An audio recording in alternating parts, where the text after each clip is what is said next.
20분까지 11시 20분까지 그냥 쭉 읽으면 돼요. 처음에 간단하게 자기소개하고 읽을 책 소개하고 읽으면 돼요. 안녕하세요. 잠깐만요. 예, 시작해 주세요. 안녕하세요. 저는 3학년 2반 전선영입니다. 저는 피노키오 책을 읽을 겁니다.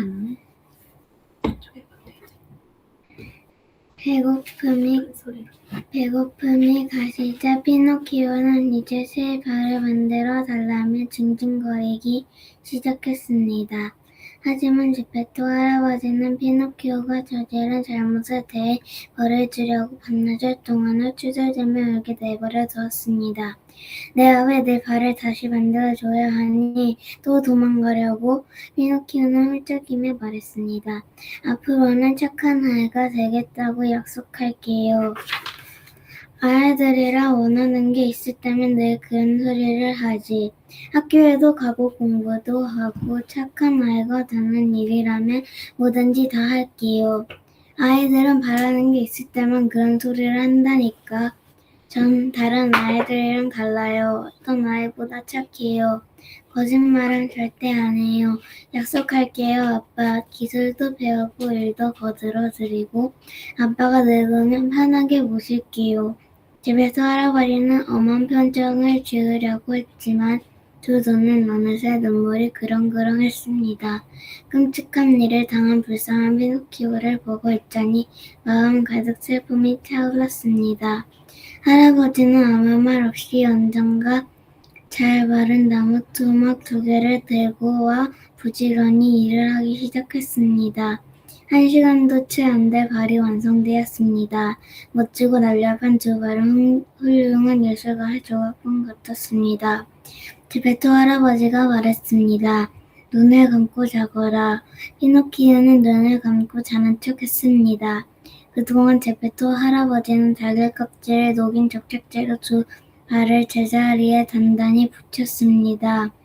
얼마나 야무지게 붙였던지 자국이 전혀 보이지 않았습니다.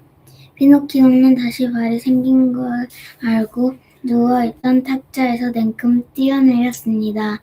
그러고는 기쁨에 겨워 미친 사람처럼 방 안을 껑충껑충 뛰어다니며 춤을 췄습니다. 피노키오가 아빠에게 말했습니다. 아빠의 은혜에 보답하는 마음으로 당장 학교에 가겠어요. 우리 착한 아들. 하지만 학교에 가려면 옷이 있어야 하잖아요. 너무 갓난해서 주머니에 동전 한 입 없는 제페토 할아버지는 꽃무늬 종이로 옷을 만들어 주었습니다. 그리고 나무 껍질을 넣은 신발을, 빵을 넣은 모자를 만들었습니다. 피노키오가 얼른 달려가 물이 든 대야에 제 모습을 비춰보았습니다. 그러고는 만족스러운 듯 뻐기며 말했습니다. 꼭 신사 같아요. 그래, 그렇구나. 하지만 신사를 만드는 건 좋은 옷이 아니라 깨끗한 옷이라는 걸 잊지 말아라. 근데 학교에 가려면 아직도 필요한 게 있어요. 가장 중요한 거요. 그게 뭘까? 책이 없잖아요. 그렇구나. 그런데 어떻게 마련해야 하지? 그야 쉽죠. 책방에 가서 사면 돼요. 돈은? 전 돈 없어요. 착한 제페토 할아버지가 슬픈 목소리로 말했어요. 나도 없단다. 평소엔 아주 명랑하던 피노키오도 슬픈 기분이 들었습니다. 진짜 가난한 아이들한테서 모든 기쁨을 앗아가는 법입니다. 잠시만 기다려라. 제페토 할아버지가 갑자기 자리에서 일어나더니 구멍이 숭숭 뚫리고 여기저기 옷감을 덧댄 낡은 외투를 걸치고는 밖으로 달려나왔습니다. 얼마 후 제페토 할아버지가 피노키오에게 줄 책을 들고 집으로 돌아왔습니다. 하지만 눈이 한창 내리는 날씨에 할아버지는 가엾게도 셔츠만 입고 있었습니다. 외투는 어디 있어요, 아빠? 팔았단다. 왜요? 너무 더워서 팔았지. 피노키오는 할아버지의 말뜻을 금방 알아차렸습니다. 그 따뜻한 마음에 가슴이 뭉클해진 피노키오는 제페토 할아버지의 목을 끌어안고 수없이 입을 맞추었습니다. 눈이 그치자 피노키오는 새 책을 팔에 끼고 학교로 향했습니다. 가는 동안 머릿속에는 온갖 상상과 공상이 끊이지 않았습니다. 피노키오가 중얼거렸습니다. 오늘은 학교에서 읽기를 배우고 내일은 쓰기를, 모레는 세마기를 배워야지. 그럼 똑똑해져서 돈을 많이 벌 수 있을 거야. 돈을 벌면 제일 먼저 아빠에게 천으로 만든 아주 멋진 새 외투를 사드려야지. 천이 다 뭐야. 금과 은으로 만든 옷에 다이아몬드 단추까지 달아드릴 거야. 불쌍한 우리 아빠는 그럴 자격이 있어. 나한테 책을 사주려고 외투까지 파셨잖아. 그것도 이 추운 날에 말이야. 아버지들은 그런 희생을 할 수 있는 거라고. 점점 흥분하며 말하고 있던 그때 어디선가 피리 소리와 북소리가 들려오는 듯 했습니다. 삐리리 삐리리 둥둥둥. 피노키오는 걸음을 멈추고 귀를 기울여 봤습니다. 그 소리는 학교 가는 길 반대편 거리 끝에 있는 바닷가 작은 마을에서 나오고 있었습니다. 맨 음악 소리지? 학교에 가야 하다니 아깝다. 학교에만 안 가면 피노키오는 학교에 갈까 피리 소리를 따라갈까 망설였습니다. 이윽고 이 개구쟁이 소년이 어깨를 으쓱이며 말했습니다. 오늘은 피리 소리를 들으러 가고 학교는 내일 가는 거야. 말이 떨어질까 무섭게 피노키오는 달리기 시작했습니다. 달리면 달릴수록 피리 소리와 북소리가 또렷하게 들려왔습니다. 삐릴리 삐릴리 둥둥둥. 마침내 피노키오는 나무판자와 천으로 만든 커다란 천막 주변에 사람들이 가득 모인 작은 광장에 도착했습니다. 천막에는 색색의 그림들이 그려져 있었습니다. 피노키오는 그 마을에 사는 것처럼 보이는 아이에게 물었습니다. 저 커다란 천막은 뭐니? 포스터에 뭐라고 쓰여있는지 읽어봐. 그럼 알 테니까. 나도 정말 그러고 싶어. 하지만 오늘은 글을 읽을 줄 몰라. 이런 바보 아니야? 그렇다면 이 몸이 직접 읽어주지. 저 큼지막한 포스터에는 새빨간 글씨로 꼭두각시 인형극이라고 적혀있다고. 시작한 지 오래됐니? 아니, 지금 막 시작했어. 입장료가 얼만데? 한 푼이야. 피노키오는 인형극이 보고 싶어 미칠 지경이었습니다. 그래서 부끄러움도 잊은 채 이렇게 말했습니다. 내일 갚을 테니까 돈 좀 빌려줄래?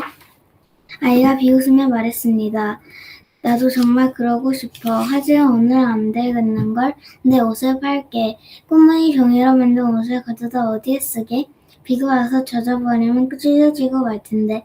그럼 신발은 어때? 그건 불을 지필 때나 필요하지. 모자를 주면 돈을 줄래? 그거 아주 좋네. 빵으로 만든 모자라 이거지. 지들이 당장 내 머리로 몰려들겠군. 피노키오는 조바심이 났습니다. 이제 남은 건 하나밖에 없었습니다. 하지만 용기가 나지 않았습니다. 망설이던 피노키오가 드디어 입을 열었습니다. 새 책을 살래? 피노키오보다 생각이 깊은 아이가 대답했습니다. 난 어린이야. 그러니까 다른 아이들한테서 물건을 사거나 하진 않는다고. 그때 둘의 대화를 엿듣고 있던 한운 장수가 큰 소리로 말했습니다. 내가 그 책을 사마. 책은 그렇게 금방 팔리고 말았습니다. 아들한테 책을 사주려고 외투까지 팔고 셔츠와라며 집에서 벌벌 떨고 있는 불쌍한 제페토 할아버지를 생각하면 한심하기 짝이 없는 일이었습니다. 피노키오가 극장 안으로 들어서자 난리가 났습니다. 이미 커튼이 올라와 공연이 시작된 참이었습니다. 보통 때처럼 아를레키노와 풀치넬라가 무대 위에서 여차하면 주먹을 날릴 기세로 말다툼을 하고 있었습니다.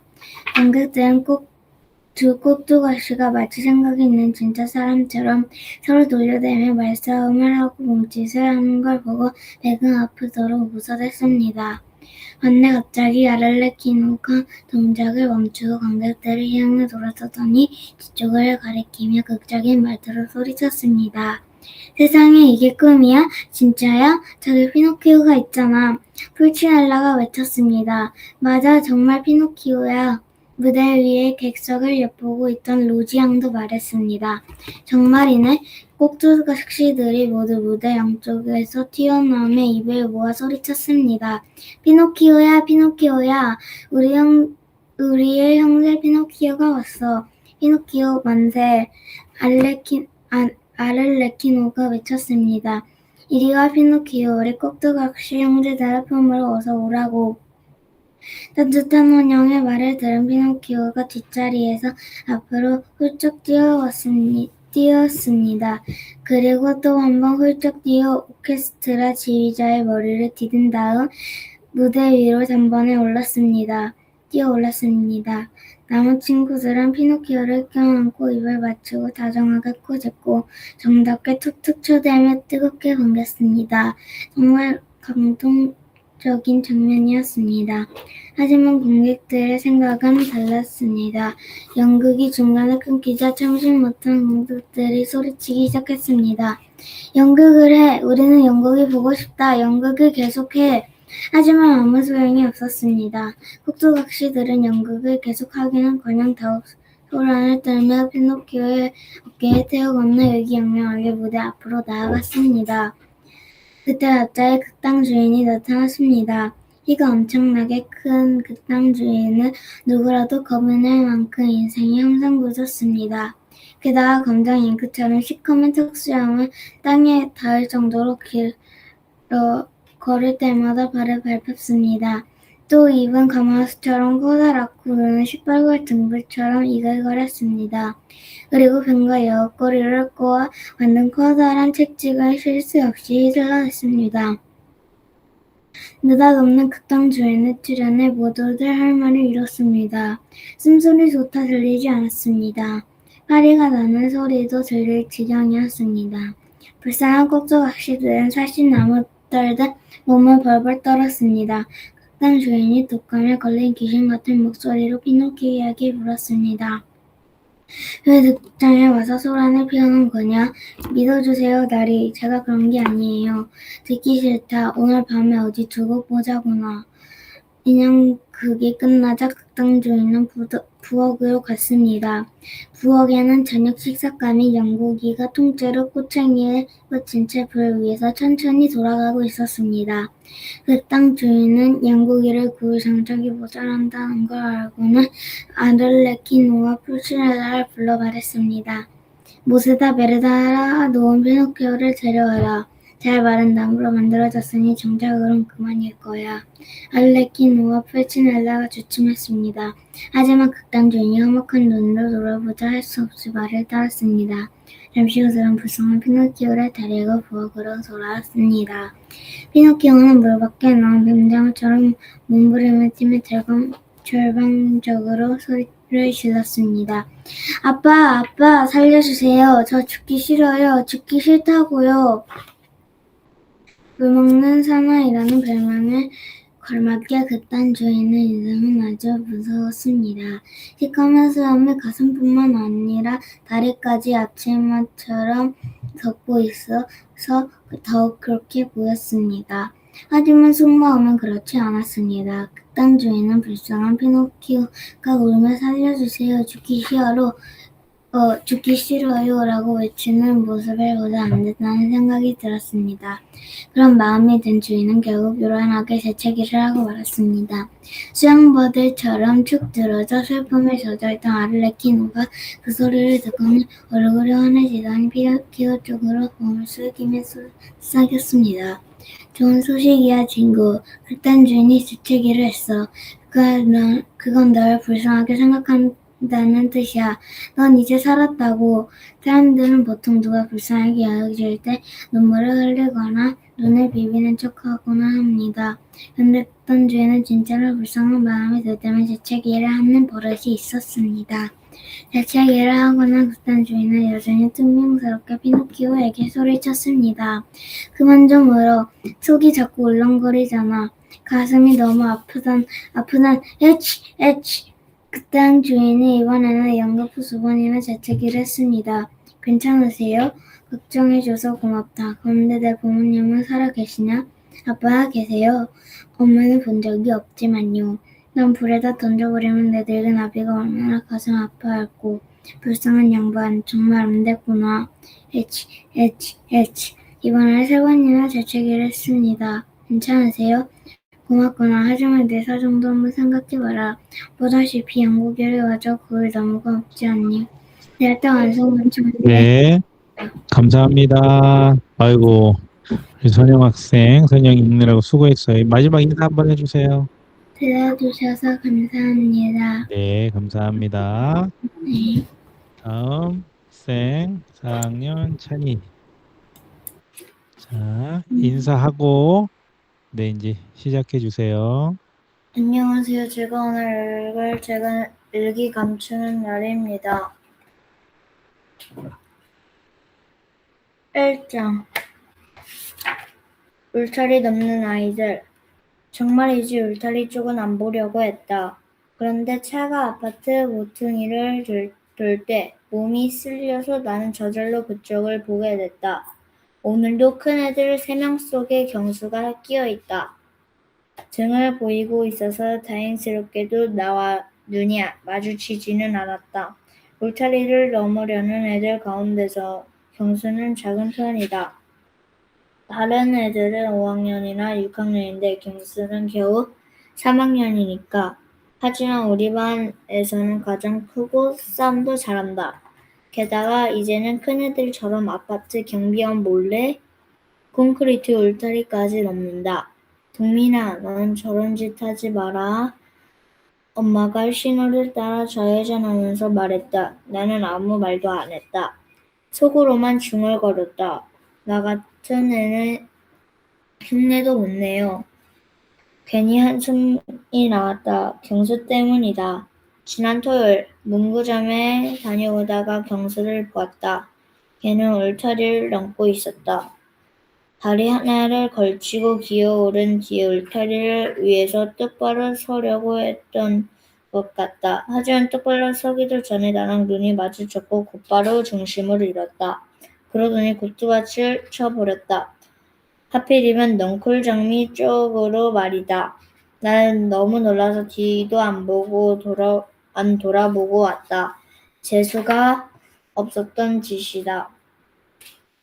그런 모습을 보게 되다니 엄마가 혀를 차며 말했다. 멀쩡한 길을 두고 왜 저런 짓을 하는지 모르겠어. 애들이란. 나는 이번에도 엄마 말을 듣기만 했다. 형들처럼 경수도 잘 넘을 수 있을까? 그랬으면 좋겠다. 그러면 마음이 편해질 것 같다. 내가 등을 떠다닌 것도 아닌데 경수가 고꾸라지는 게 마음에 걸린다. 왜 하필 그때 그 자리에 내가 있었을까? 학교 가까이 차를 세우며 엄마가 말했다. 화실에서 시간 맞춰 나와. 어제처럼 밖에 있지 말고. 응. 엄마가 손을 흔들어 보이고 출발했다. 동사무소로 출근하는 것이다. 나는 공무원인 엄마의 시간에 맞춰야 한다. 다른 애들처럼 학교까지 걷는 일은 거의 없다. 집에 갈 때도 마찬가지다. 그래서 엄마의 퇴근 시간이 될 때 학원을 3군데나 옮겨 다닌다. 어려운 수학, 지겨운 그림 공부하면서 그래도 바둑은 그럭저럭 재미가 있다. 엄마는 내게 어떤 재주가 있는지 알려면 이것저것을 해봐야 한다고 말한다. 유치원 때부터 그랬다. 하지만 나한테 무슨 재주가 있는지 여태 알아내지 못했다. 그래서 나만 피곤하다. 솔직히 난 아무것도 자신 없는데 내가 그저 그런 아이라는 걸 엄마가 빨리 알았으면 좋겠다. 내 소원은 도둑놈이나 깡패가 되지 않는 것뿐이다. 그렇지만 그런 말을 할 수는 없다. 나중에 나쁜 사람이 되지 않는 게 소원이라고 하면 엄마는 충격받을 것이다. 나한테도 특별한 재주 하나쯤은 있을 거라고 믿고 있으니까. 교문을 들어설 때 뒤에서 경수의 웃음소리가 났다. 경수가 울타리를 넘던 큰 애들을 뒤따라오고 있다. 큰애들이랑 장난을 치면서 나는 큰애들과 경수가 먼저 지나가도록 옆으로 비켜 천천히 걸었다. 옆을 지나칠 때 경수는 나를 보는 둥 마는 둥 했다. 나 같은 애는 모른다는 듯 지나간 것이다. 하지만 나는 경수를 빤히 보았다. 경수 얼굴에 딱지가 앉은 상처가 길게 나 있었다. 고꾸라졌을 때 다쳤나? 아팠겠다. 2번째 장, 빨간색 밑줄. 선생님의 의자 소리를 내며 일어서자 우리는 하던 짓을 멈추고 바로 앉았다. 일기 검사가 다 끝난 모양이다. 선생님은 나이가 많고 뚱뚱해서 행동이 느리시다. 그래서 의자에 일어날 때는 우리보다 훨씬 더 큰 소리를 오래 내는 편이다. 그 소리는 그만 떠들고 선생님을 봐야 한다는 뜻이기도 하다. 안 그랬다가는 곧바로 이름 불리고 한마디 듣게 된다. 2분단 오늘 청소지? 선생님 말씀이 끝나자마자 아이들 명명이 웃었다. 아니요, 3분단이에요. 2분단은 어제 했잖아요. 오늘 알았다. 너희도 나처럼 나이 먹어봐라. 애들 몇 명이 또 웃음을 터뜨렸다. 선생님은 건만증이 있어서 물건을 가끔 잃어버리고 뭘 대체 기억 못할 때도 많다. 그렇지만 절대로 잊지 않는 게 있다. 바로 우리들의 얘기다. 반장, 일기장 나눠주어라. 수연이가 앞으로 나갔다. 그리고 선생님 책상에 쌓여있던 일기장을 안고 다니며 이름을 확인해서 하나씩 돌려주기 시작했다. 일기장을 40권이나 읽고도 선생님은 지겨워하지 않는다. 일주일에 3번씩이나 해야 되는 일인데 말이다. 그러니까 일주일이면 120권을 읽는 거나 마찬가지인데 선생님이 안경을 벗고 눈을 끔뻑거리며 물었다. 일기를 쓰면서 자신을 돌아보면 어떤 사람이 된다고 했지? 훌륭한 사람이요. 우리는 생각해 볼 것도 없이 대답했다. 선생님이 그렇게 물으면 우리는 언제나 같은 대답을 한다. 선생님은 고개를 끄덕이셨다. 오늘은 빨간 네모 속에 아무 이름도 적히지 않았다.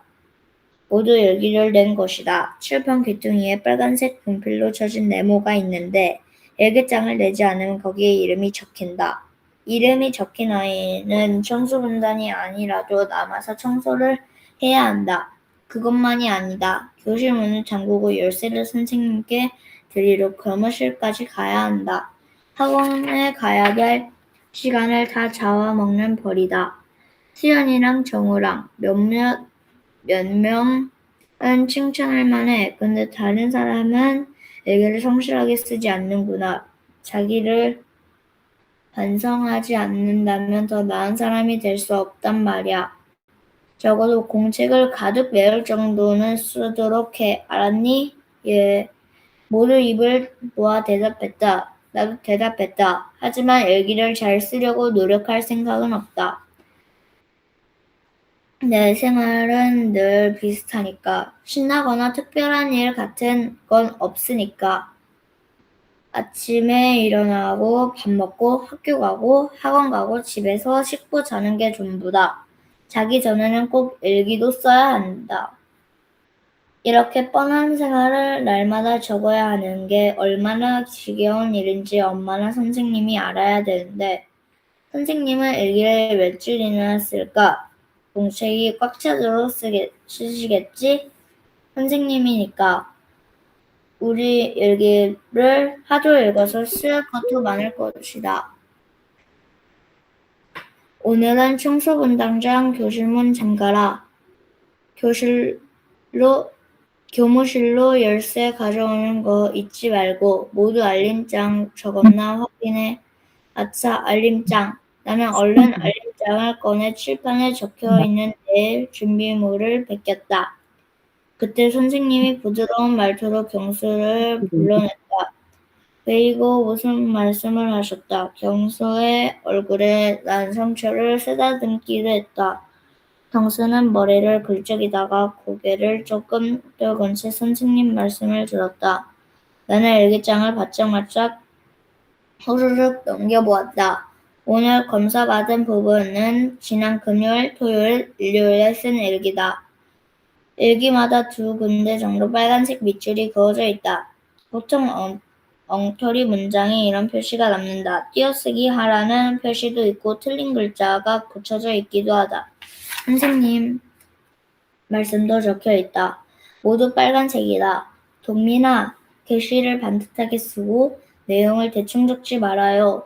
내용을 자세히 쓰다 보면 자신을 돌아보게 된단다. 물론 글쓰기 실력도 늘지. 노력하렴.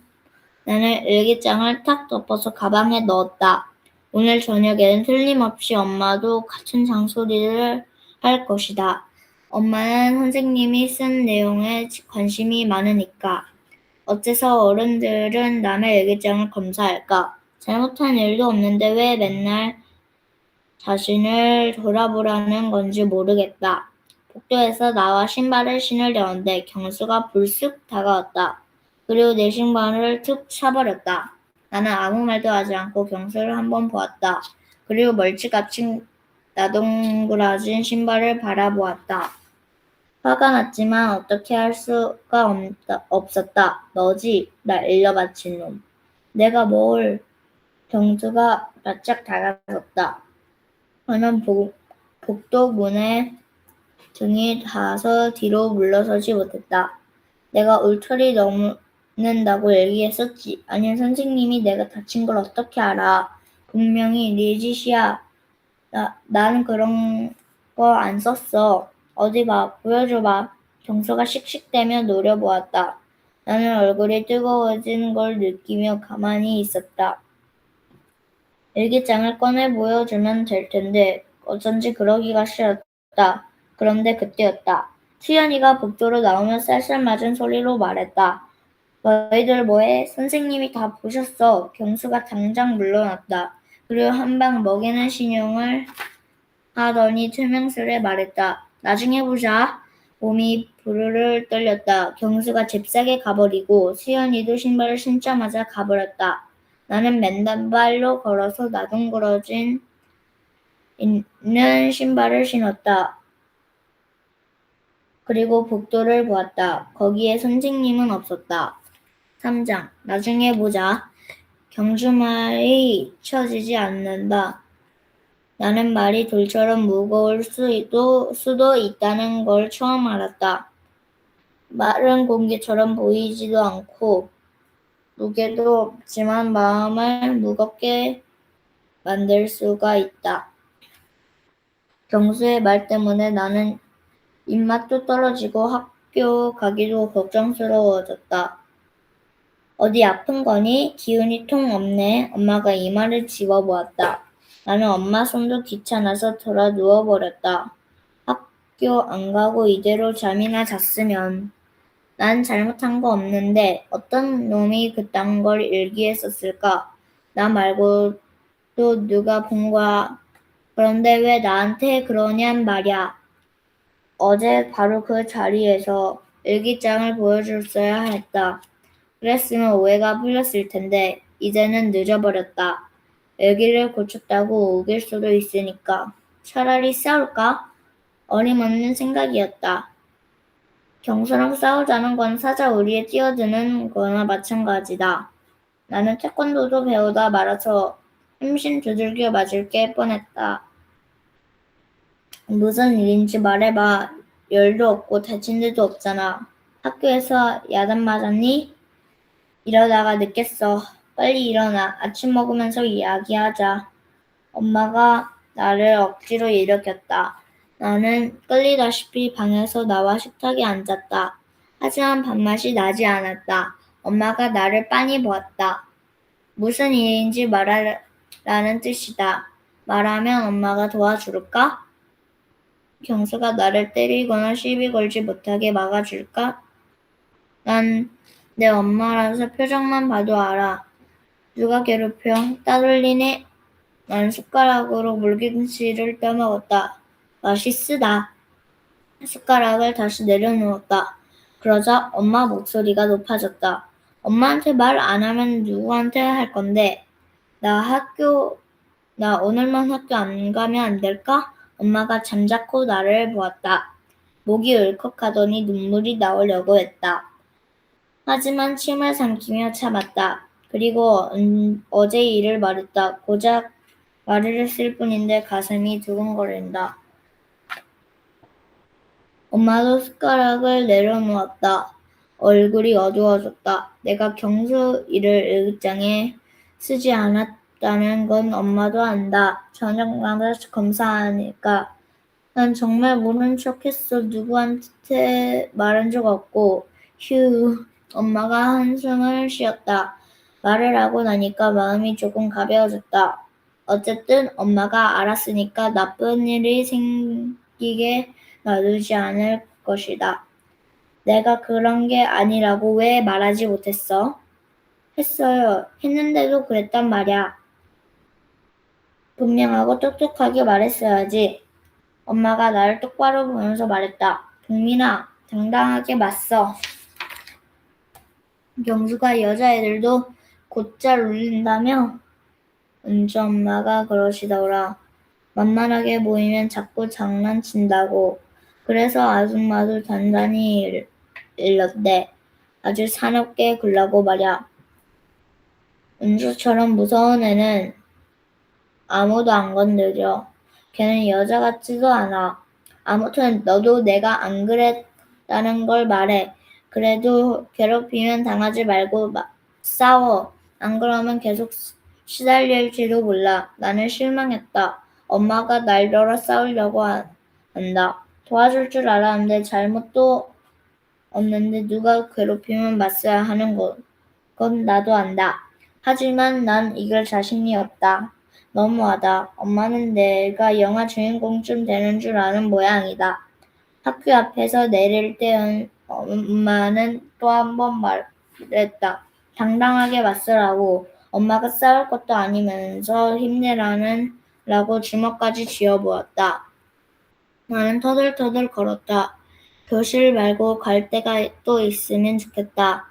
교실로 들어서자 경수가 먼저 보였다. 순간 몸이 빳빳해지는 것만 같았다. 난 침을 꿀꺽 삼키고 얼른 자리로 갔다. 경수는 다른 애들이랑 떠드느라고 나를 못 보았다. 내 옆을 지나가면서도 시비를 걸지 않았다. 집에 갈 때도 그랬다. 자기 친구들이랑 가느라고 나를 쳐다보지 않았다. 아무 일도 일어나지 않아 다행이다. 그래도 안심할 수는 없다. 내일도 모레도 경수는 우리 반이고 여전히 쌀 테니까 별일 없었다는 말을 듣고 엄마는 뱅그레 웃었다. 아무리 새도 10살짜리야. 너랑 비슷하니까 겁먹지 말라고. 걔가 그때는 화가 많이 났던가 봐. 이젠 괜찮을 거야. 그래도 난 억울해. 걔가 아무 짓도 안 하면 너도 용서해줘. 하지만 또 괴롭히면 그때는 정말로 가만히 있으면 안 돼. 난 싸우는 거 싫어. 싸우지 말고 사실을 알려야지. 어떻게? 일기장에 써서 경수가 너한테 했던 거 전부다. 나는 멍하니 엄마를 보았다. 그건 고자질이다. 엄마도 엄마가 한 말이 마땅치 않은 얼굴로 조금 찡그렸다. 그러더니 말을 조금 바꾸었다. 좋은 짓은 아니지만 뭐 솔직하게 써야 되잖아. 애기는 바로 그 사람 마음이니까. 사장, 갈 데가 없어. 아빠가 몸살이 났다. 술에 취해서 아주 늦게 돌아오시더니 아침에 일어나지도 못했다. 언제나 7시면 출근하던 아빠였는데 내가 학교에 갈 때도 눈도 뜨지 못했다.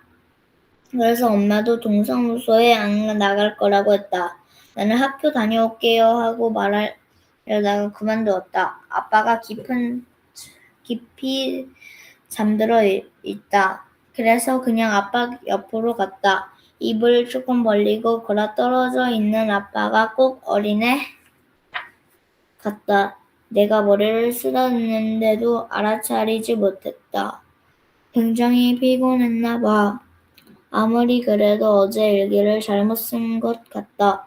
아빠가 너무 일찍 나가고 너무 늦게 돌아와서 싫다고 썼는데 그렇게 쓴 게 미안하다. 아빠는 가족보다 회사가 더 좋은가 보다라고 쓴 것을 오늘 저녁에 지워야겠다. 신발을 신는데 엄마가 따라 나왔다. 기다려. 데려다 줄게. 됐어요. 괜찮아. 나는 밖으로 나가자마자 계단을 뛰어내려갔다. 엘리베이터를 기다리다 엄마한테 잡히기 싫었다. 오늘만큼은 엄마 시간에 맞추지 않아도 된다. 아파트 거처를 네. 이찬희 학생 너무 또박또박 잘 읽어주었습니다. 잘했어요. 네. 자, 이찬희 학생은 나가줘도 좋습니다. 그 다음에 황정훈 학생 카메라 켜고, 네. 자신이 읽을 책이 무엇인지 소개하고 바로 낭독 시작해 주세요.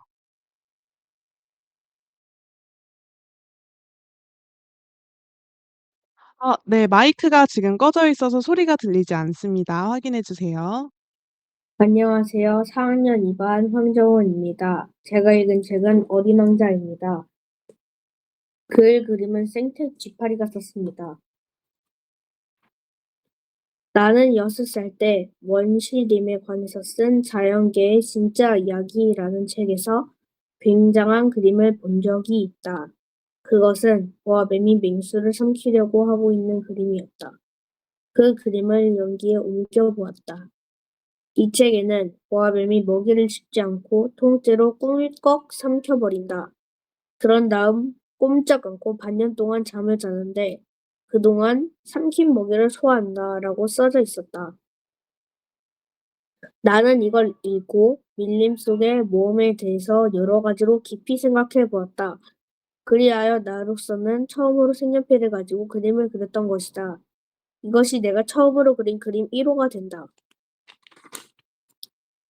나는 내 걸작품을 어른들에게 보여주며 이 그림이 무섭지 않냐고 물어봤다. 그러나 어른들은 이렇게 대답했다. 무섭지 않냐고? 모자를 보고 놀랄 사람이 어디 있겠어? 내 그림은 모자 그림이 아니었다.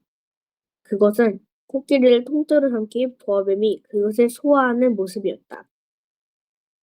그러나 어른들은 그것을 이해할 수 없었기 때문에 나는 다시 그림을 그렸다.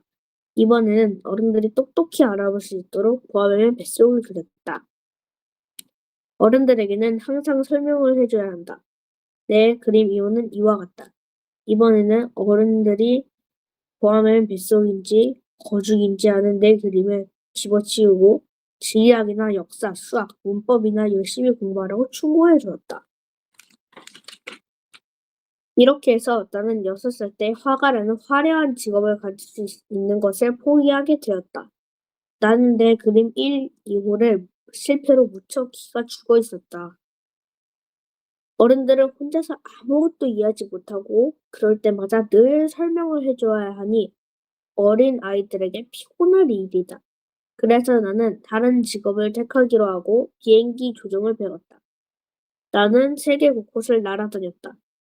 정말 지리학이 나에게 무척 도움을 주었다. 나는 한눈에 홀기 보아도 중국이나 애리조나를 구별할 수 있다. 밤에 길을 잃는 경우가 생기면 다른 지식을 더욱 가치 있다. 난 이렇게 생활하는 동안 중요한 일에 관대하고 있는 어른들이 굉장히 많나 보았다. 나는 주로 이런 어른들 사이에서 살았다. 나는 그들을 바로 가까이에서 면밀하게 보았지만 그들에 대한 내 의견은 달라진 게 없다. 나는 좀 현명해 보이는 사람을 만날 때마다 늘 가지고 다니던 내 그림 1호를 그들에게 꺼내보며 시험해 보았다. 이 사람이 과연 이해력이 있는 사람인지 알아보려 했던 것이다. 그러나 이 사람이 남자이건 여자이건 이고동상으로 늘 이렇게 대답했다. 이건 모자군요. 그러면 나는 보아뱀이나 원시림 또는 별에 대한 그 사람과 얘기하고 싶지 않았다. 그들의 수준은 내 자신을 낮추어 제대로 알아들을 수 있는 트럼프 얘기나 골프, 정치, 넥타이 얘기를 하곤 한다. 그러면 어른들은 분별 있는 사람을 또 하나 알아내었다고 흐뭇해한다. 4년 전 사하라 사막에서 사고가 날 때까지 나는 진정한 얘기를 나눌 수 있는 상대를 한 명도 만난 적이 없다. 하지만 혼자서 지냈다. 비행기는 엔진이 고장이 났다. 내 옆에는 정비사도 승객도 없었으니 혼자서 그 어려운 순리를 해야 했다. 난 중류나 산이나 하는 문제였다. 겨우 일주일 버틸 정도의 물밖에 없는 형편이었다. 그래서 첫날 저녁은 인가에 있는 1000마일쯤 떨어진 모래사막에서 잠을 잤다. 망망다해의 한복판에서 배가 난파되어 뗏목을 타고 표류하는 소년보다 더 외롭고 쓸쓸했다. 그러니 해가 뜰 무렵엔 이상한 소리에 눈을 떴을 때 내가 얼마나 놀랐는가. 이렇게 말하는 거였다. 이봐요. 양 한 마리만 그려줘요. 뭐라고? 양 한 마리만 그려줘요. 나는 소스라치게 놀라서 벌떡 일어났다. 눈을 간신히 껌뻑이고 사방을 조심스럽게 살펴보았다. 정말 이상한 소년이 날 뚫어지게 보고 있었다. 다음은 내가 나중에 그린 것 중 가장 잘 된 그 소년의 초상화이다. 그러나 내 그림은 물론 실물과 비교도 안 될 만큼 하늘과 땅 차이다. 하지만 그것은 내 잘못이 아니다. 6살 때 어른들이 내가 화가로 출세할 수 없다며 길을 꺾고 놨다. 그래서 나는 보아뱀 뱃속과 걸맞는 그림 말고는 아무것도 그리는 연습을 하지 않았다. 이것은 내가 그린 것 중 가장 잘 된 소년의 초상화이다. 어쨌거나 너무도 놀란 나머지 눈을 휘둥그레 뜨고 내 앞에서 갑자기 나타난 소년을 바라보았다. 거듭 말하지만 나는 이 사람이 사는 지역에서 1000마일이나 떨어진 곳에 있었다. 그러나 이 소년은 사막에서 길을 잃고 방황하는 것 같지도 않았고 피로로 지쳐있거나 배가 고픈 것 같지도 않았다. 그렇다고 목이 마르거나 무서워 떠는 것 같지도 않았다. 아무리 봐도 인가에서 1000마일 떨어져 있는 사막 한복판에 길을 잃고 방황하는 아이라고는 볼 수 없었다. 마침내 나는 가까스로 정신을 차리고 말을 걸었다. 그런데 넌 어디서 뭘 하고 있지? 그러자 소년은 아주 중요한 걸 말하며 천천히 몇 번 되풀이했다. 저 양 그림을 그려주세요. 너무나 뜻밖의 신비한 일을 당하고 보면 누구나 순수히 거기에 따르기 마련이다. 사람이 사는데 1000마일이나 떨어진 곳에서 저구나 언제 죽을지 모르는 곳에서 양을 그린다는 것은 어처구나 없는 일이라고 생각이 들지만 나는 내 우주머니에서 종이 한 장과 만년필을 꺼내들었다. 그러나 그때 나는 지리와 역사, 산수, 문법밖에 공부하지 않았던 것에 생각을 미쳤다. 그래서 나는 이 소년에게 그림을 그릴 줄 모른다고 말했다. 그러자 그 소년은 이렇게 대답했다. 그건 괜찮아요. 양의 그림을 그려주세요. 나는 양을 그려본 적 없었다. 그러나 내가 종종 그려보았던 두 가지 그림 중 하나를 그려보았다. 그것은 보아뱀의 겉모습이었다. 그러자 놀랍게도 소년은 이렇게 말하는 것이었다. 틀렸어요. 틀렸어요. 나는 보아뱀의 뱃속에 들어있는 코끼리 같은 건 싫단 말이에요. 보아뱀은 아주 위험한 동물이고 코끼리는 너무 거추장스럽잖아요. 내가 사는 곳은 모든 것이 다 작아요. 내가 갖고 싶은 건 양이에요. 양을 그려주세요. 그래서 나는 할 수 없이 양을 그렸다. 소년은 그것을 자세히 보더니 말했다. 틀렸어요. 이 양은 병에 걸려 앓고 있어요. 다시 그려주세요. 그래서 나는 다시 양을 그렸다. 소년을 봐주기로 하듯 싱긋 웃었다. 잘 봐요. 그가 말했다. 이것은 양이 아니에요. 이것은 염소예요. 뿔이 나 있잖아요. 그래서 나는 다시 또 그랬다. 그러나 그것도 앞서 그린 것과 마찬가지로 소년의 마음에 들게 하지 않았다. 너무 늙은 양이에요. 난 오래 살 양을 갖고 싶어요. 이쯤 되자 나는 더 이상 참을 수 없었다. 게다가 나는 비행기의 엔진 수리에 서두르고 있었으니 더 거칠게 급히 그려냈다. 그것을 건네주고 설명했다. 이건 상자야. 내가 갖고 싶은 양은 그 안에 있어. 나는 이 어린 감정가의 얼굴에 감도는 명령한 기색을 보고 어리둥절했다. 바로 이것이 내가 갖고 싶었던 거예요. 이 양은 풀을 많이 먹어야만 하나요? 왜? 내가 사는 곳은 아주 작아서요. 그 양에게 먹이를 줄 수 있는 양은 아주 적어. 왜냐면 내가 그려준 양은 조그만 양이거든. 소개는 고개를 숙여 그림만 보고 말했어요. 그렇게 작진 않아요. 봐요. 양이 잠들어 버렸네요. 그렇게 해서 나는 이 어린 왕자를 알게 되었다. 어린 왕자는 어디서 왔는지 그걸 알기까지 꽤 오랜 시간이 지났다. 어린 왕자는 나에게 여러 가지를 물어봤으나 내가 물은 말에는 하나도 관심이 없었다. 다만 우연히 한마디 한마디 하는 어린 왕자는 조금씩 여러 가지를 알게 되었다.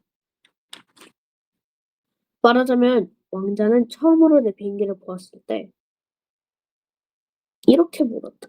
저 물건이 무엇이죠? 이것은 물건이 아니야. 그건 나는 거야. 비행기라고 하지?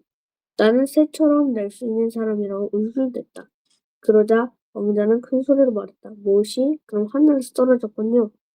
그래, 난 점잖게 말했다. 정말 재밌는 일이야.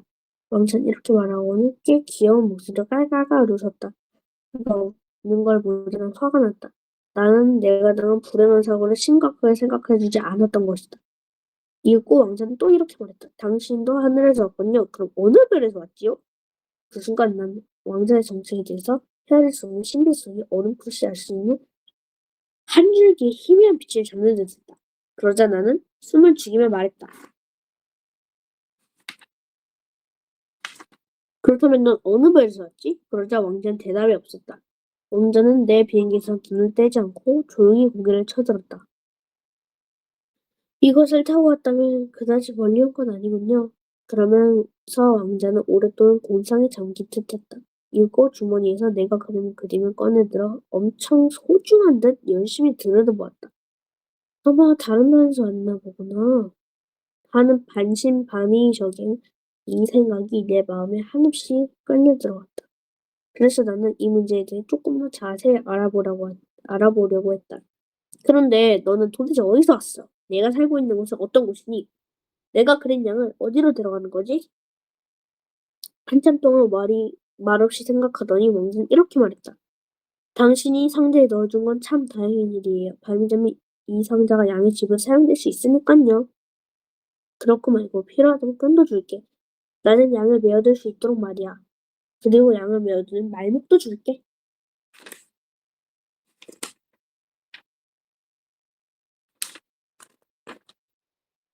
혹성 비유리에 있는 어린 왕자. 그러자 내가 이렇게 말하고 왕자는 몹시 언짢은 기색을 들어보았다.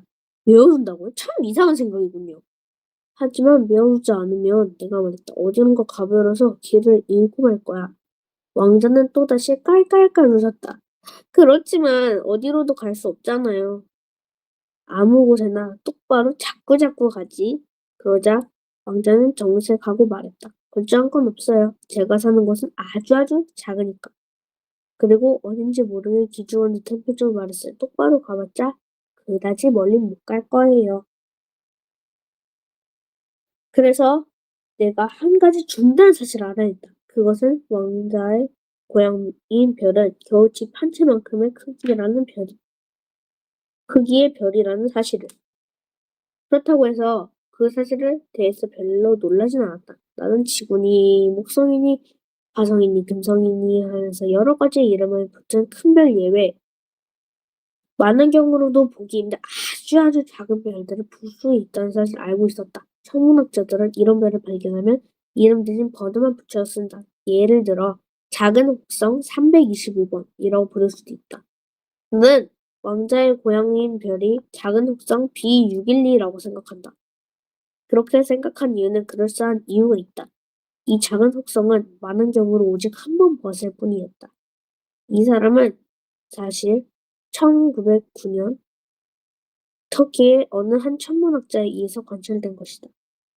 이 천문학자는 국제천문학회의에서 자기가 발견한 별에 대해 당당하게 증명하는 일이 있었다. 그러나 그는 터키의 초라한 옷을 입었기 때문에 아무도 그의 말을 믿어주지 않았다. 그 어른들이란 다 그런 것이다. 그런데 다행히 작은 혹성 B612의 평판을 듣고는 터키의 한 독재자가 자기 국민이 유럽 옷을 입지 않으면 사형에 처한다는 법령을 만들었다. 그래서 1920년 그 천문학자는 아주 훌륭한 옷을 입고 그 별에 대해 다시 증명했던 것이다. 그러자 한 사람도 그 천문학자의 말을 반대하지 않았다. 이렇게 작은 혹성에 대해 상세한 이야기를 하고 그 번호까지 적어둔 것은 어른들의 생활 태도에 옳지 못하기 때문이다. 어른들은 숫자를 좋아한다. 새로 사귄 친구에 관해서 이야기를 하며 어른들이 가장 중요한 일을 묻지 않는다. 즉 이런 말을 묻지 않는다. 목소리가 어떤 친구니? 그 친구 어떤 노래 가장 좋아하니? 나비채집 하느니? 이런 말을 묻지도 않고 다음과 같은 말을 묻는다. 친구는 몇 살이니? 황자는 몇이니? 체중은 얼마나 나가니? 친구의 아버지는 돈을 많이 버시니? 어른들은 이런 숫자를 친구가 어떤 사람인지 다 알아챈다. 어른들에게는 저 장밋빛 벽으로 지은 창문에는 제라늄 꽃이 피어 있고 지붕에는 비둘기들이 있는 아름다운 집을 보여요. 라고 말하면 어른들은 그런 거에 대해 관심이 없고 대신 이렇게 말한다. 2만 달러짜리 집으로 보이네. 라고 말한다. 그러면 그들은 오 정말 굉장한 집이구나 하고 감탄할 것이다. 그러므로 어린 왕자는 정말 매력적이었다. 그는 싱글싱글 웃었다. 그리고는 그는 양을 찾고 있었다. 그것은 어린 왕자가 이 세상에 있다는 증거야 라고 말했다. 어떤 사람은 양을 갖고 싶어 한다면 그것은 그가 이 세상에 있다는 증거야 라고 어른들은 말하는데 어떤 소용이 있겠어. 아마 어른들은 당치도 않는다는 표정으로 어깨를 으쓱하며 원래 취급할 것이다. 그러나 왕자는 작은 옥상 비유길리 별에서 왔어 라고 하면 어린 왕자는 알겠다는 표정을 짓는다. 그 이상 아무도 묻지 않는다. 어른들이란 다 그러진 않는다. 그렇다고 어른들이 나쁜 생각을 해서는 안 된다. 어른들은 항상 어른들을 너그럽게 봐주지 않으면 안 된다고 한다. 하지만 인생을 이해하는 우리에겐 숫자 같은 거는 문제가 되지 않는다. 나는 이 이야기를 옛날 이야기처럼 시작하고 싶다. 옛날에는 어린 왕자가 자기보다 약간 클까 말까 한 별에서 살고 있었는데 그가 양을 한 마리 갖고 싶어 했지. 이렇게 말해도 인생을 이해하는 사람에게는 내 이야기가 정말 같이 들렸을 것이다. 왜냐면 나도 이 책을 누군가에게 아무렇게나 읽어버린 것을 바라지 않기 때문이다. 어린 왕자에게와의 지난 추억을 적으면서 몹시 아픈 슬픔에 빠져 있었다. 나는 친구가 어린 양을 데리고 내 곁에 떠나버린 지 어린 6년이 흘렀다.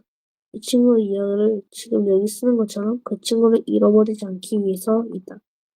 그 친구에 있다는 것은 슬픈 일이다. 누구나 친구다운 친구를 갖는 건 아니다. 만일 내가 그 친구를 잊는다면 나도 어쩌면 숫자에만 관심 있는 어른과 같은 사람이 될지도 모른다. 그런 생각에서 난 다시 그림 물감과 연필을 샀던 것이다. 어렸을 때 보아뱀의 겉모습과 뱃속을 그린 그림 이외에는 아무것도 그려본 적이 없다. 내가 지금 이 나이 돼서 또 다시 그림을 그린다는 것은 정말 어려운 일이다. 그래도 물론 초상화는 될 수 있는 대로 실물을 가까이 그리려고 한다. 그러나 잘 될지 자신은 없다. 어떤 그림은 잘 되어도 어떤 그림은 실물에 비슷하지도 않는다.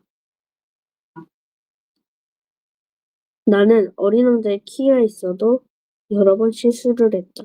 어린 왕자는 어떤 곳에서는 키가 너무 크고 어떤 곳에서는 너무 작았다고 했다. 그리고 옷의 색깔이 있어서도 자신이 없다. 그러나 나는 서투른 솜씨였지만 최선을 다했다. 그래서 결론으로는 그럭저럭 제대로 그린 것 같다. 아마도 가장 중요한 부분에서는 역시 실수할지도 모른다. 그러나 그런 것은 내 잘못이 아닐 것이다. 내 친구는 나에게 아무것도 설명해주지 않았으니까. 아마도 왕자는 나를 자기와 똑같은 사람이라고 생각할지도 모른다. 그러나 나에게는 상자 안에 있는 양을 볼 수 없는 눈이 없다. 어쩌면 나도 조금은 어른들과 같다고 생각한다. 나도 나이를 먹었으니까. 날이 갈수록 우리가 서로 주고받은 말에서 나는 왕자의 별이나 왕자가 그 별을 떠났을 때의 일, 그의 여행에 대해서 알게 되었다. 이런 사실은 아주 천천히 알게 되었다. 그것은 왕자가 생각할 때쯤 무심결에 뱉은 말들이었다. 내가 이런 것들을 4일째 되던 날 바오밥의 재난에 대해서 이야기를 들었다.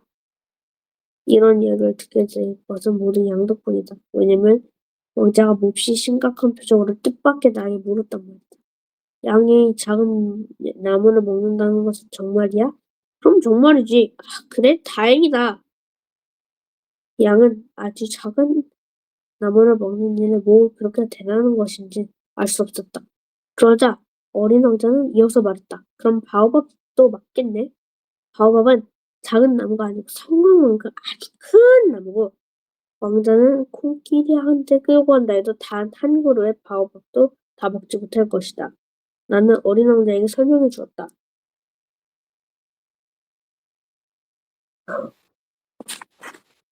네, 지금 황정훈 학생 그 또박또박 잘 읽어주었습니다. 고마워요. 네, 낭독 잘했고요. 황정훈 학생은 이제 카메라 끄고 나가줘도 좋습니다. 네. 네, 이어서 제가 읽을 책은 샬롯의 거미줄입니다. 낭독 시작하겠습니다.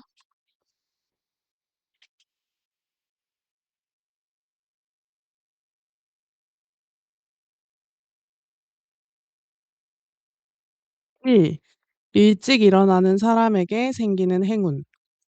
아빠는 도끼를 들고 어디 가시는 거예요? 아침 식탁 차리는 일을 거들며 펀이 엄마에게 물었다. 돼지우리에 어젯밤에 돼지가 새끼를 낳았어. 그런데 왜 도끼를 들고 나가세요? 계속해서 묻고 있는 펀은 이제 겨우 8살이다. 응, 새끼 한 마리가 문열이란다. 문열이는 너무 작고 약해서 제 구실을 못하거든. 그래서 아빠가 그걸 없애려는 거야. 펀은 빽 소리쳤다. 없앤다고요? 그걸 죽인다는 거예요? 다른 것들보다 작기 때문에요? 펀의 엄마 에러블 부인은 식탁에 크림 주전자를 올려놓으면서 펀을 달랬다. 펀, 소리 지르지 마라. 아빤 옳은 일을 하시는 거야. 어쨌든 그 돼지는 죽게 될 테니까. 펀은 의자를 밀치고 밖으로 뛰어나갔다. 풀은 젖어 있었고 흙에서는 봄내음이 풍겨왔다. 펀은 운동화가 흠뻑 젖도록 아빠를 쫓아갔다. 펀은 흐느끼며 말했다. 제발 새끼 돼지를 죽이지 마세요. 그건 불공평해요. 에러블 씨는 걸음을 멈추고 부드럽게 딸을 타일렀다. 펀, 참는 법을 배워야겠구나. 참으라고요? 아빠, 목숨이 달린 문제인데 참으라고요? 펀의 뺨에선 눈물이 흘러내렸다. 펀은 아빠의 손에서 도끼를 빼앗으려고 도끼자루를 움켜쥐고 있는 힘을 다해 잡아당겼다. 펀, 새끼 돼지를 기르는 일에 대해선 아빠가 너보다 많이 알아. 약한 놈은 골칫덩이야. 자, 그만 비켜라. 펀이 소리쳤다. 하지만 불공평해요. 작게 태어난 건 그 돼지 잘못이 아니잖아요. 만약 제가 태어날 때 몸집이 아주 작았다면 아빠는 저를 죽이셨겠어요? 에러블 씨는 웃음을 지었다. 그리고 사랑스러운 눈길로 딸을 내려다보며 말했다. 물론 아니지. 하지만 이건 다른 거야. 작은 어린아이하고 작고 약해 빠진 돼지는 같을 수가 없어. 펀은 계속해서 도끼에 매달린 채 고집을 부렸다. 다르지 않아요. 이건 세상에서 가장 끔찍하고 나쁜 일이에요. 에러블 씨의 얼굴이 굳어지더니 화가 난 표정이 되었다. 곧 소리를 지를 것처럼 보였다. 에러블 씨가 말했다. 좋아, 집으로 돌아가거라. 내가 그 돼지를 데리고 갈 테니까 아기처럼 젖병을 물려 한번 키워봐. 그게 얼마나 귀찮은 일인지 알게 될 거다. 에러블 씨는 30분쯤 뒤에 작은 상자 하나를 옆구리에 끼고 집에 들어섰다. 펀은 위층에서 젖은 운동화를 갈아 신는 중이었다. 부엌 식탁에는 따뜻한 아침 식사가 차려져 있었다. 집안에는 커피 냄새, 베이컨 냄새, 축축한 회병 냄새와 난로에서 나오는 나무 연기 냄새가 났다. 에러블 부인이 말했다. 거기 그의 의자 위에 올려놓으세요. 에러블 씨는 펀의 의자에 상자를 내려놓고 개수대로 가서 손을 씻은 뒤 수건에 물기를 닦았다. 펀은 천천히 계단을 내려왔다. 펀의 눈은 울어서 빨개져 있었다. 펀이 의자로 다가서자 상자가 흔들리며 안에서 부스럭거리는 소리가 났다. 펀은 아빠를 한번 쳐다보고 상자 뚜껑을 열었다. 거기 그 안에서 갓 태어난 새끼 돼지가 펀을 올려다보고 있었다. 아주 하얀 돼지였다. 아침 햇살이 귀에 닿자 두 귀가 분홍빛으로 변했다. 에러블 씨가 말했다. 네 거다. 일찍 죽을 뻔했는데 목숨을 건졌구나. 세상에 내가 이렇게 바보짓을 하고 있다니. 펀은 조그만 돼지에게서 눈을 뗄 수가 없었다. 이것 좀 봐요. 정말 예뻐요. 펀은 조심스럽게 상자를 닫고 아빠, 엄마에게 차례로 입을 맞췄다. 그런 다음 다시 뚜껑을 열고 돼지를 들어 올려서 뺨에 살며시 갖다 댔다. 이때 펀의 오빠 에이브리가 부엌으로 들어왔다. 에이브리는 10살이다. 한 손에 공기총을 들고 다른 손에는 나무 단검을 쥐고 중무장을 하고 있었다. 에이브리가 물었다. 저게 뭐예요? 펀이 들고 있는 게 뭐죠?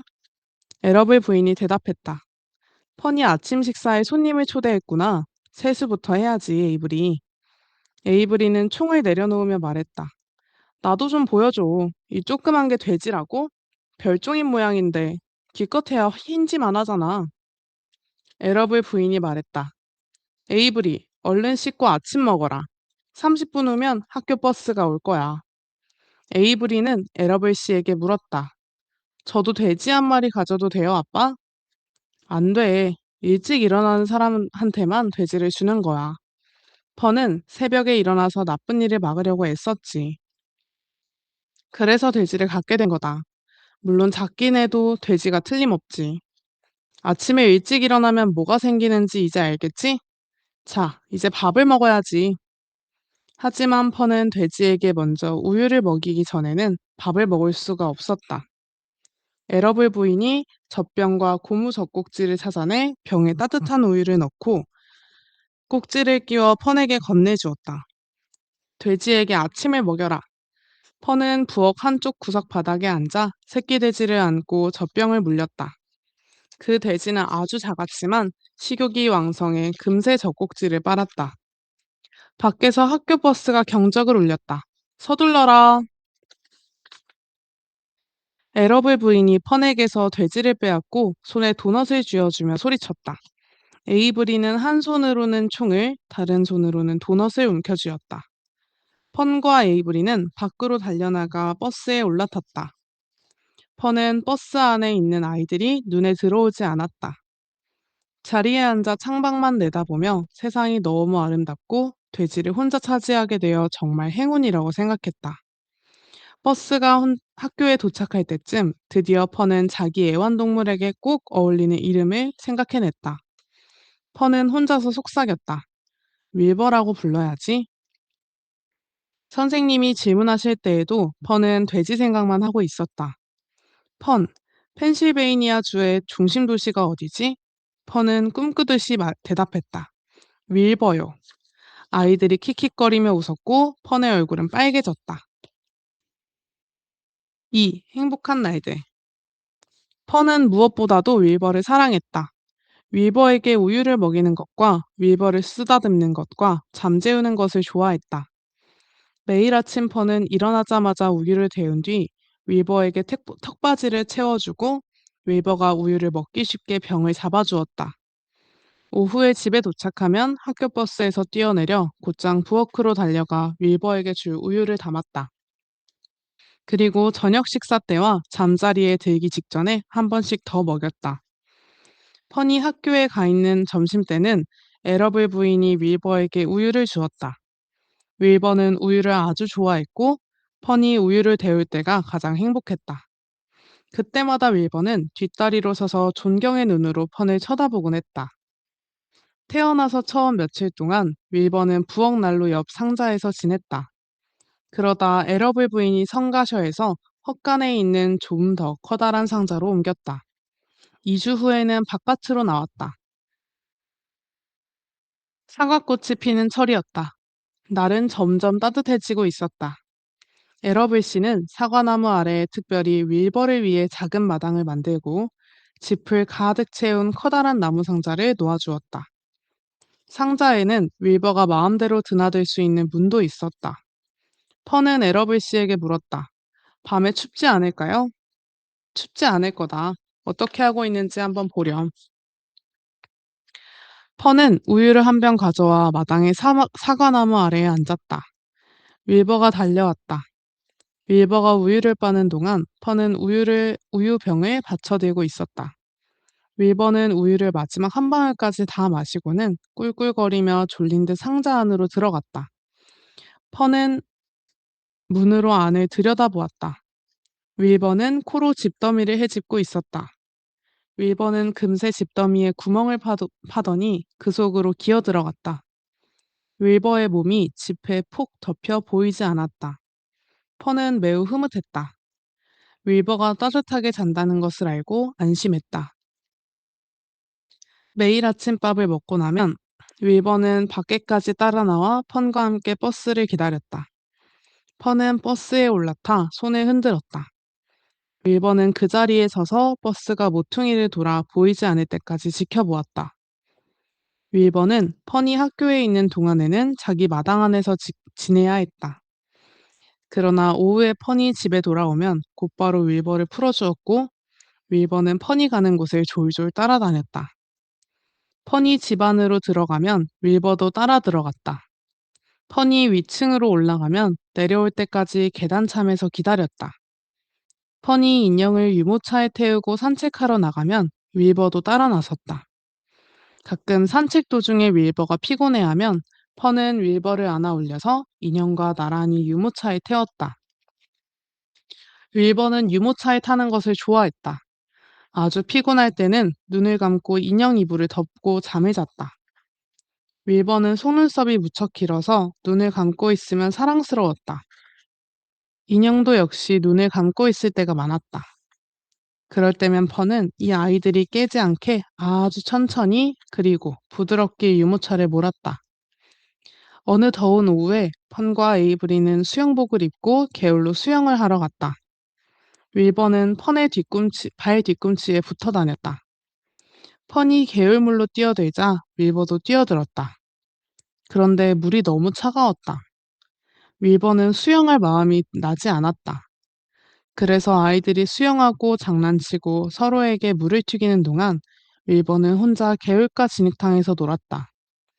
그곳은 따뜻하고 촉촉하고 기분 좋게 찐득찐득하고 질퍽했다. 낮에는 매일매일 즐거웠고 밤에는 매일매일 평화로웠다. 윌버는 농부들이 흔히 말하는 봄돼지였다. 말 그대로 봄에 태어났다는 뜻이다. 윌버가 태어난 지 5주가 되자 에러블 씨는 윌버가 충분히 자랐으니 내다 팔아야겠다고 말했다. 펀은 와락 눈물을 터뜨렸다. 하지만 이번에는 에러블 씨도 결심을 굽히지 않았다. 윌버는 식욕이 왕성해져 우유를 먹고도 음식 찌꺼기를 더 먹기 시작했다. 에러블 씨는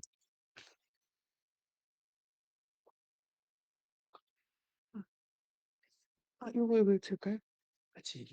아, 그럴까요? 그래서 다음도 안 들었어요.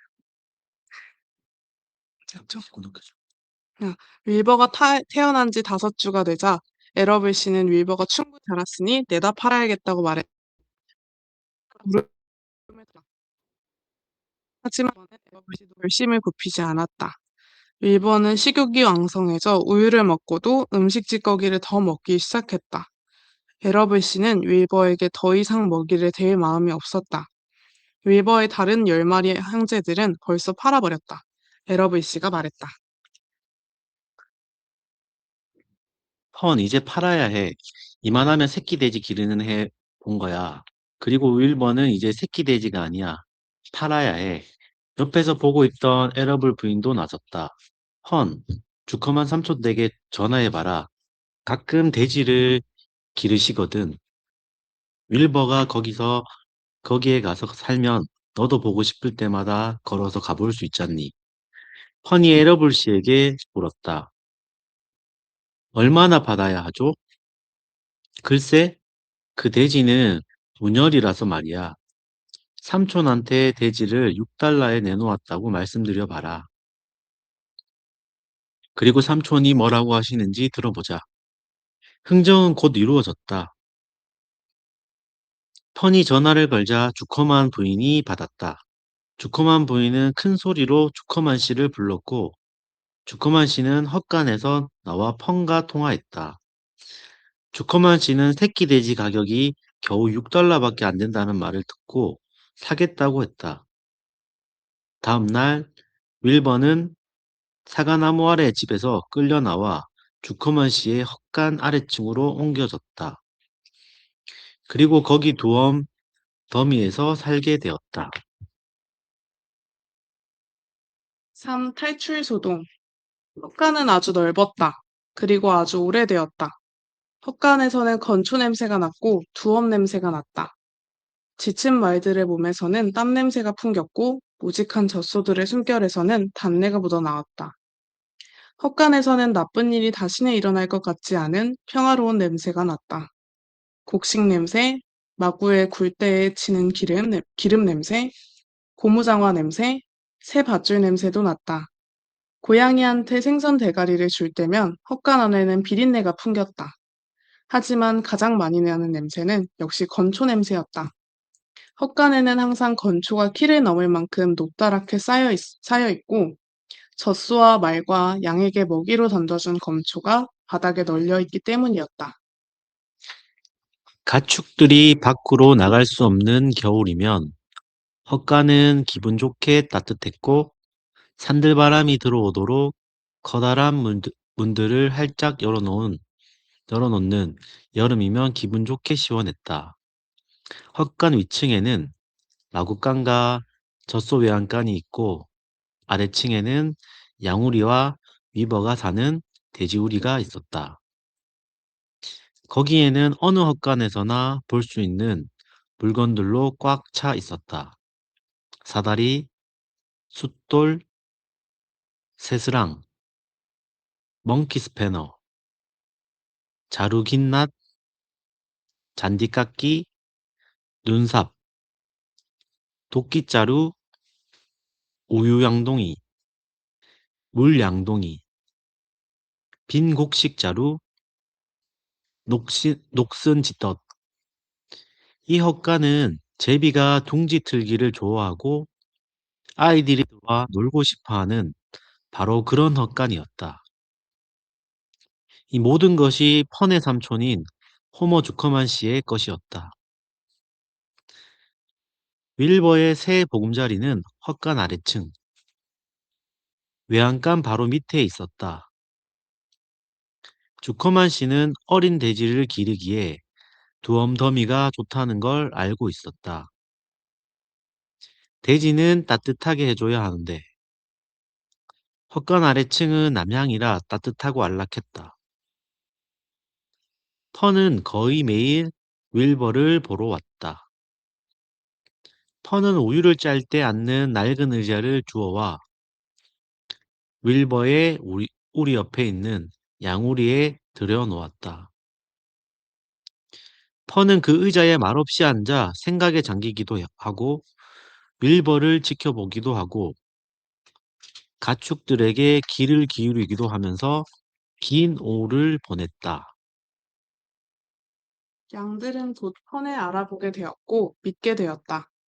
양들과 한 우리에서 사는 거위들도 마찬가지였다. 모든 가축들은 펀을 믿었다. 펀이 아주 조용하고 다정했기 때문이다. 주커만 씨는 펀이 윌버를 데리고 밖으로 나가는 것도 돼지우리 안으로 들어가는 것도 허락하지 않았다. 그러나 의자에 앉아서 윌버를 바라보는 것은 얼마든지 괜찮다고 했다. 펀은 단지 윌버 가까이에 있는 것만으로도 행복했고 윌버도 펀이 우리 밖에 앉아 있으면 행복했다. 하지만 윌버는 재미가 없었다. 산책도 하지 못하고 유모차도 못하고 수영도 못했으니까. 윌버가 태어난 지 2달이 되어 가던 6월의 어느 날 오후였다. 윌버는 헛간 바깥에 있는 작은 마당으로 어슬렁거리며 나갔다. 펀은 아직 도착하지 않았다. 윌버는 지루해하며 외로이 햇볕 아래 서 있었다. 이 근처에는 할 게 아무것도 없어. 윌버는 느릿느릿 여물통까지 걸어가서 점심때 먹고 남은 게 없나 킁킁거리며 냄새를 맡았다. 윌버는 작은 감자가 껍질 한 조각을 찾아 먹었다. 등이 가려웠다. 그래서 윌버는 울타리 나무 판자에 등을 대고 긁었다. 그것도 시들해지자 안으로 들어가서 두엄더미 꼭대기에 올라가 앉았다. 잠을 자고 싶지도 구멍을 파고 싶지도 않았다. 가만히 서 있는 것도 드러누워 있는 것도 실증이 났다. 네, 김서판 학생 낭독할 준비가 되었나요? 네, 카메라 켜고 낭독 시작해주면 됩니다. 읽을 책 소개 먼저 해주세요. 읽을 책은 어린 왕자입니다. 네, 바로 낭독 시작해주세요. 네. 1장. 나는 6살 때 원시림을 다룬 체험단이라는 책에서 멋진 그림을 본 적이 있다. 그것은 맹수를 삼킨 보아뱀의 모습이었다. 이 그림은 그걸 따라 그린 것이다. 그 책에는 이렇게 쓰여 있었다. 보아뱀은 먹이를 씹지 않고 통째로 삼킨다. 그래서 꼼짝할 수 없게 보아뱀은 6달 동안 소화시키며 잠을 잔다. 그래서 나는 정글에서의 모험에 대해 깊이 생각하게 되었고, 내 나름대로 색연필을 가지고 첫 번째 그림을 그리게 되었다. 내 그림 1호, 그것은 이랬다. 나는 내 작품을 어른들에게 보여주고 그림이 무섭게 느껴지는지 물었다. 어른들은 대답했다. 모자가 왜 무서워? 내 그림은 모자를 그린 게 아니었다. 코끼리를 소화시키는 보아뱀을 그린 것이었다. 그래서 나는 어른들이 이해할 수 있도록 보아뱀의 속을 그렸다. 어른들은 늘 설명이 필요하다. 내 그림 이유는 이랬다. 그러자 어른들은 속이 보이거나 보이지 않는 보아뱀은 그만두고 지리, 역사, 수학, 문법 같은 것에나 관심을 두라고 초해 주었다. 그렇게 해서 나는 6살 때 화가라는 멋진 직업을 포기했다. 내 그림 1호와 2호가 실패하면서 크게 실망했기 때문이다. 어른들은 도무지 혼자서는 아무것도 이해하지 못한다. 그런 어른들에게 몇 번이고 설명하는 것은 어린이들에게 귀찮은 일이다. 다른 직업을 선택해야 했던 나는 비행기 조종을 배웠다. 나는 거의 전 세계를 비행했다. 이때 지리는 정말 큰 도움이 되었다. 덕분에 중국과 아리조나를 한눈에 구분할 수 있었다. 또 밤에 길을 잃었을 때도 지리는 아주 쓸모가 있다. 이렇게 살아오는 동안 나는 진지한 사람들을 수없이 만났다. 그 어른들 사이에서는 많은 경험을 한 것이다. 나는 아주 가까이서 그들을 지켜보았지만 그렇다고 내 생각이 크게 나아지지는 않았다. 그러다 좀 똑똑해 보이는 사람을 만나면 늘 가지고 다니던 내 그림 1호로 시험해보았다. 그 사람이 제대로 이해하는지 알고 싶었던 것이다. 하지만 내게 돌아서 이랬다. 뭐하구나. 그러면 나는 그 사람에게 보아뱀이나 원시림 별 이야기는 꺼내지 않았다. 그냥 그에 맞추어서 브리게임이나 골프, 정치, 넥타이 같은 것에 대해 이야기했다. 그러면 어른은 나같이 말이 통하는 사람을 알게 된 것에 만족해했다. 2장. 나는 그렇게 제대로 얘기한 사람 없이 혼자 지내다가 6년 전 어느 날 사하라 사막에서 비행기 사고를 만났다. 엔진의 어딘가가 망가진 것이다. 하지만 정비사도 승객도 없이 혼자였으므로 나는 그 힘든 수리를 직접 해보기로 마음먹었다. 나에게 죽느냐 사느냐가 문제였다. 가진 거라고는 여드레 정도 마실 물뿐이었다. 첫날 밤, 나는 사람이 사는 곳에서 수천 마일 떨어진 사막에서 잠이 들었다. 드넓은 그 바다 한가운데서 뗏목을 표류하는 사람보다 더 고립된 느낌이었다. 그러니 해가 뜰 무렵 나지막이 들리는 낯선 목소리에 잠이 깼을 때 내가 얼마나 놀랐을지 상상할 수 있을 것이다. 그 목소리는 이렇게 말했다. 저기 양 한 마리만 그려줘. 응? 양 한 마리만 그려줘. 나는 마치 벼락이라도 맞은 것처럼 벌떡 일어났다. 눈을 세게 비비고는 주위를 살폈다. 그러자 아주 이상한 꼬마아이가 나를 심각하게 바라보고 있어 보였다. 이 그림은 내가 그의 모습을 눈에 제일 잘 띈 것이다. 물론 실물보다 훨씬 매력이 떨어지지만 말이다. 하지만 그건 내 잘못이 아니다. 나는 어른들 때문에 6살 때 화가가 되려던 꿈을 접기로 뱃속이 보이거나 보이지 않는 보아뱀 말고는 그리는 법을 배워본 적 없다. 나는 나타난 아이를 놀라 휘둥그레진 눈으로 바라봤다. 여러분은 내가 사는 동네에서 아주 멀리 떨어져 있다는 사실을 잊어서는 안 된다. 그런데도 이 꼬마 길을 잃은 것 같지도 않았고 지쳤거나 배고프거나 겁에 질린 것 같지도 않았다. 사람이 사는 동네에서 아주 멀어진 사막 한가운데서 길을 잃은 것 같은 모습은 찾아볼 수 없었다. 나는 말문을 열고 꼬마에게 물었다. 그런데 너 여기서 뭐 하는 거니? 그러자 그는 아주 중요한 일인 것처럼 다시 천천히 말했다. 부탁해요. 양 한 마리만 그려줘. 갑자기 너무 신기한 일이 벌어지면 누구 거를 나지 않는다. 사람이 사는 동네에서 아주 멀리 떨어진 곳에서 죽을지도 모른 상황에 말도 안 되는 일 같았지만 나는 주머니에서 종이 한 장과 만년필을 꺼냈다. 그런데 그때 내가 배운 거라고는 지리, 역사, 수학, 문법 같은 것뿐이라는 게 떠올랐다. 그래서 조금 속상한 마음으로 그림을 그릴 줄 모른다고 했다. 그러자 아이는 이렇게 대답했다.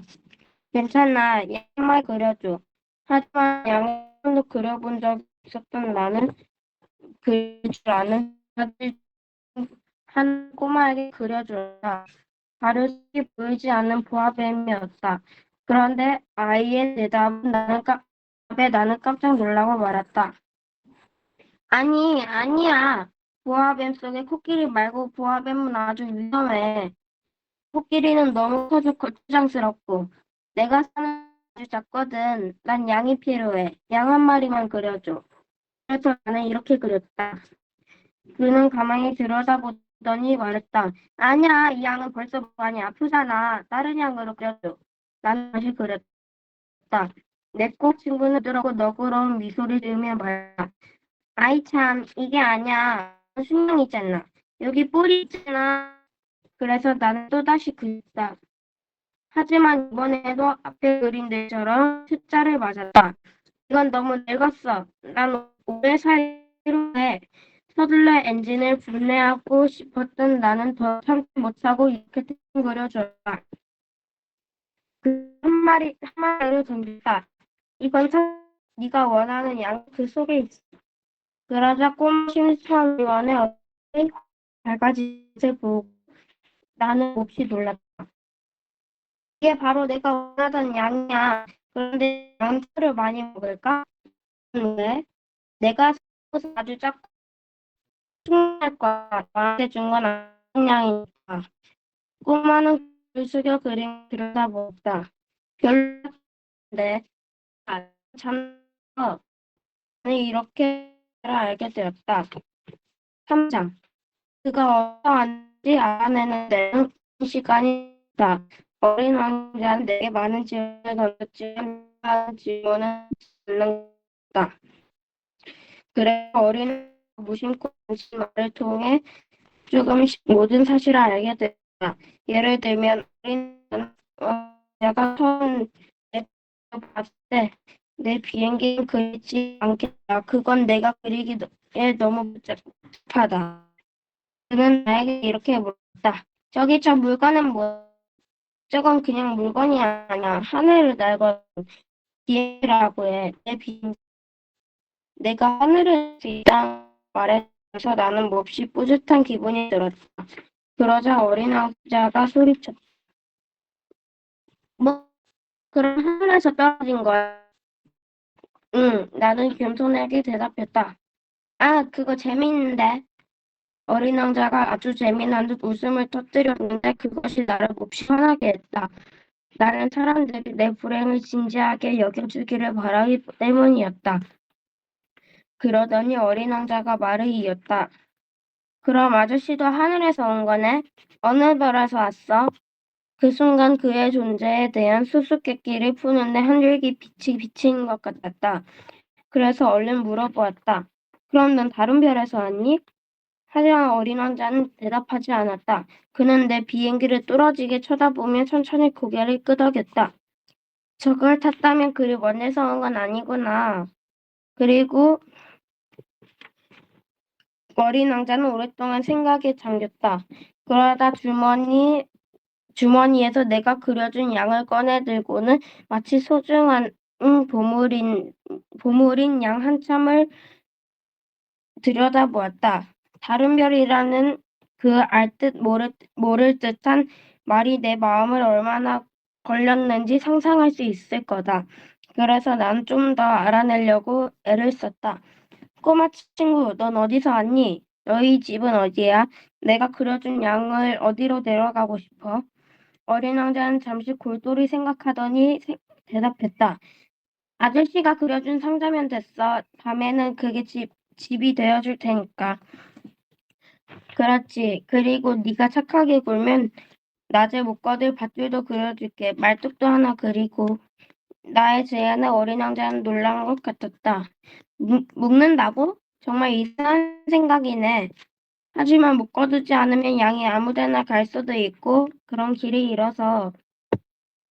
그러자 내 꼬마 친구는 또다시 웃음을 터뜨렸다. 대체 양이 어디로 간다는 거야? 어디든 앞으로 곧장 내달려서. 그러자 어린 왕자가 진지하게 말했다. 괜찮아. 내가 사는 곳은 아주 작아. 그러더니 마음이 약간 서글퍼졌는지 한마디를 보탰다. 앞으로 곧장 내달려도 그렇게 멀리 갈 수 없어. 이렇게 해서 아주 중요한 두 번째 사실도 알게 되었다. 어린 왕자가 살, 살던 행성은 겨우 집 한 채 크기 정도라는 것이다. 내게 그리 놀라운 사실이 아니었다. 나는 이미 사람들이 지구, 목성, 화성, 금성 같은 이름을 붙인 큰 행성 말고도 수백 개의 별들이 있고 그중 몇몇은 너무 작아서 만원경으로도 보기 힘들다는 사실을 알고 있었다. 어떤 천문학자가 그런 별 중에 하나를 발견하면 그는 이름 대신 번호를 매긴다. 예를 들면 수행성 325 이렇게 부르는 것이다. 나는 어린 왕자가 떠나온 행성이 수행성 B612라고 믿는데 거기에는 그럴 만한 이유가 있다. 이 수행성은 1909년에 터키 천문학자에 의해 만원경으로 딱 한 번 발견되었다. 그는 세계 천문학회에서 자신이 발견한 사실을 멋지게 증명해 보였다. 하지만 사람들은 그가 입은 옷 때문에 그의 말을 믿지 않았다. 어른들은 그런 식이다. 수행성 B612의 명성을 위해서는 다행스럽게도 터키의 한 독재자가 국민들에게 사형당하고 싶지 않으면 유럽식으로 옷을 입으라는 명령을 내렸다. 덕분에 그 천문학자는 1920년에 아주 세련된 차림새로 다시 발표를 했다. 그러자 이번에는 모든 사람들이 그의 견해에 동의했다. 내가 여러분에게 수행성 B612에 관해 이렇게 자세히 얘기하고 번호까지 알려준 것은 모두 어른들 때문이다. 어른들은 숫자를 좋아한다. 만일 여러분이 어른들에게 새로 사귄 친구에 대해 이야기한다면 어른들은 중요한 것은 절대 묻지 않을 것이다.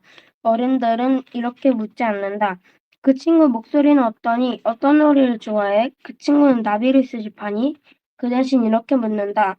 그 애는 몇 살이야? 형제는 몇 명이고? 몸무게는 얼마니? 그 아이 아버지는 얼마나 버신대? 그래야만 그 아이에 대해 안다고 생각한다. 붉은 벽돌로 지어진 예쁜 집을 봤어요. 창가에 제라늄 화분이 놓여 있고 지붕엔 비둘기가 있고요. 어른들은 이렇게 말해주어도 그 집을 눈앞에 떠올리지 못한다. 그들에게는 이렇게 말해야 한다. 10만 프랑짜리 집을 봤어요. 그제 어른들은 외칠 것이다. 정말 멋진 집이구나. 마찬가지로 어른들에게 어린 왕자가 존재했다는 증거는 그가 정말 귀엽고 잘 웃었고 양 한 마리를 갖고 싶어 했다는 거예요. 양을 갖고 싶어 한다는 건 그 사람이 존재한다는 증거잖아요.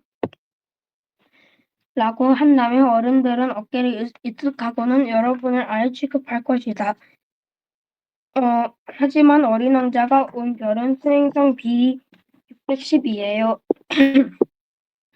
라고 한다면 어른들은 그제야 알겠다는 듯이 더 이상 질문으로 괴롭히지 않을 것이다. 어른들은 그런 식이다. 하지만 그들을 원망해서는 안 된다. 아이들은 어른들을 아주 너그럽게 봐줘야 한다. 그러나 인생을 잘 아는 우리에게는 숫자가 그리 중요한 것이 아니다.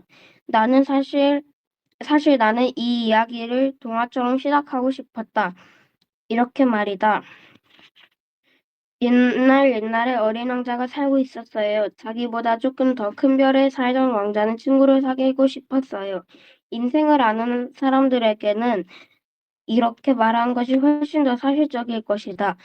나는 사람들이 내 책 가볍게 읽지 않았으면 한다.